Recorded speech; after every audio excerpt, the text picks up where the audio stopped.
OK, donc voilà votre diagramme d'orbital et la configuration électronique pour le krypton.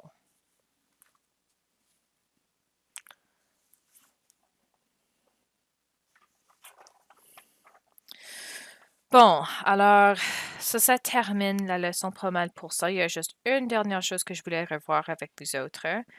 Euh, alors, juste pour parler de la liaison ionique un petit peu, donc juste un rappel, ça c'est un métal avec un non-métal. Alors, si je prends l'exemple de sodium et de chlore, le sodium, lorsqu'il réagit, il y a un électron de valence, il va le donner au chlore. Puis là, tu auras sodium avec une charge de plus 1, chlore avec une charge de moins 1. Et ça, c'est votre liaison ionique. OK, comment est-ce que ça fonctionne avec nos configurations électroniques? Donc, je vais juste aller voler les configurations du sodium et du chlore.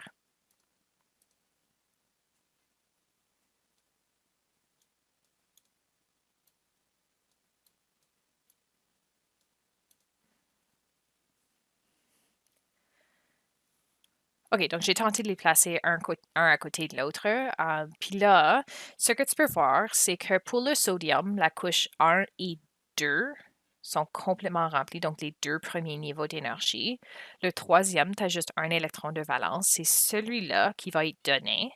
Si je regarde au chlore, OK, le premier niveau est rempli, deuxième est rempli. Le troisième, tout ce qui me manque, c'est juste un électron pour remplir. Donc, encore, me, si je reviens au diagramme, excuse pour le va-et-vient, à la troisième couche, c'est juste le 2p et le 3s. Excuse. Voyons, le 2s et le 2p. Donc, lors d'une réaction chimique, le sodium va donner cet électron-là. Lui va aller remplir la couche de valence, alors le troisième niveau du chlore. Puis ça va éliminer l'orbital, le niveau 3 pour le sodium, puis il va juste lui rester la première et la deuxième couche qui sont complètement remplies. Donc, en termes du règle de l'octet, encore ça fonctionne toujours pour les premières trois périodes.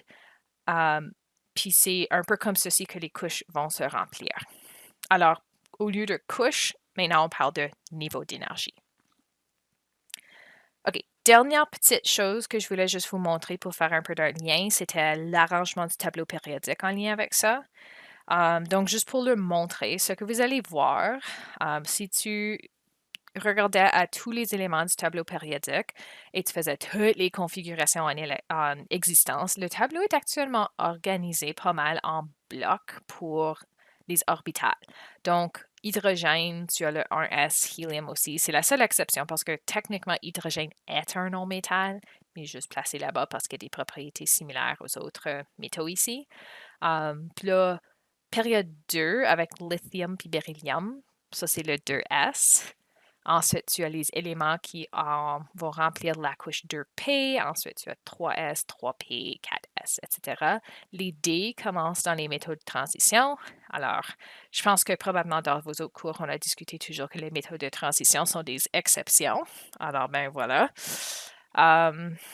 Puis, vos actinides et lanthanides ici qui ressortent juste là dans le tableau, ça c'est où tu vas voir les blocs F. Alors, juste un petit lien avec le tableau. OK.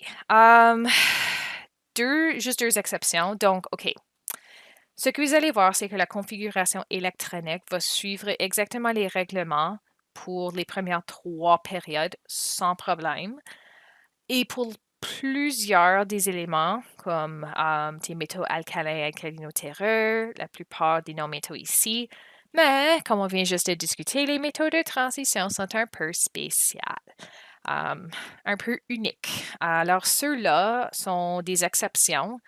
Alors, je vais probablement pas trop vous demander de faire des méthodes de transition sur les évaluations ou si je le demande, juste la configuration suivant les règlements, ça fonctionne pour moi. Mais techniquement, plusieurs sont des exceptions, en particulier ceux qui ont plusieurs charges, plusieurs valences. Bon, maintenant que nous avons discuté ça, là, juste une dernière chose que je veux mentionner, parce que vous allez peut-être le voir dans le manuel. On a tendance à utiliser un peu cette organisation du tableau périodique pour raccourcir un peu les configurations des éléments, en particulier ceux qui sont plus grands. Alors, je vais vous montrer la notation raccourcie un petit peu. Donc, un petit révision de 9e, 10e année. La dernière famille, les gaz rares, gaz nobles, comme tu veux, ils ont tous des couches de valence remplies et sont donc non réactifs. La même chose est vraie ici. Alors, on a tendance de prendre le gaz noble de la période précédente, donner juste une petite notation pour ça, ensuite continuer avec nos diagrammes d'orbital ou la configuration pour simplifier un peu ça. Alors, je vais retourner aux exemples que nous avons faits, puis je vais vous montrer ça. Alors, tiens, le sodium. Sodium, tableau périodique, numéro 11. Alors, pour celui-là, le néon, c'est le gaz rare précédent. Alors, la configuration que vous allez voir va commencer avec ce gaz-là. Alors, on va dire qu'on a la configuration du néon. Donc, ça inclut le 1S, le 2S et le 2P. Et on va simplement rajouter ce qui vient pour la prochaine période. Alors, on a néon, ensuite 3S1. Aussi simple que ça. Je vais faire les autres exemples juste pour vous donner quelques autres et ça sera tout. Donc, le chlore, celui-là, si on va au tableau périodique, le chlore se trouve aussi dans la même période que le sodium. Donc, même chose, le gaz rare le plus proche rempli, c'est toujours le néon. Argon n'est pas rendu là encore. Donc, je vais commencer avec néon. Ensuite, on va remplir le restant de sa configuration électronique. Alors, une autre manière d'écrire ça, néon, encore, ça comprend les premiers deux niveaux d'énergie et il me reste les trois. Donc, j'ai 3S2 et 3P5. Tiens, le cobalt, un petit peu plus grand. Alors, cobalt, ici, dans notre quatrième période. Alors, celui-là, c'est l'argon qui est précédent. Ensuite, on peut remplir le restant. Donc, au lieu de tout réécrire 1S, 2S, 3, tout ça, on peut simplement écrire argon, puis là, le restant de notre quatrième période. Alors, argon. Donc, ça comprend 1S, 2S, 2P, période 1, période 2. Maintenant, ce qui nous reste, c'est la période 4, le 4S et le 3D. Spécifiquement pour le cobalt, 4S2 et 3D7. Donc, un peu moins à écrire. Donc, vous allez parfois voir cette version de la configuration dans le manuel, alors je voulais vous le montrer.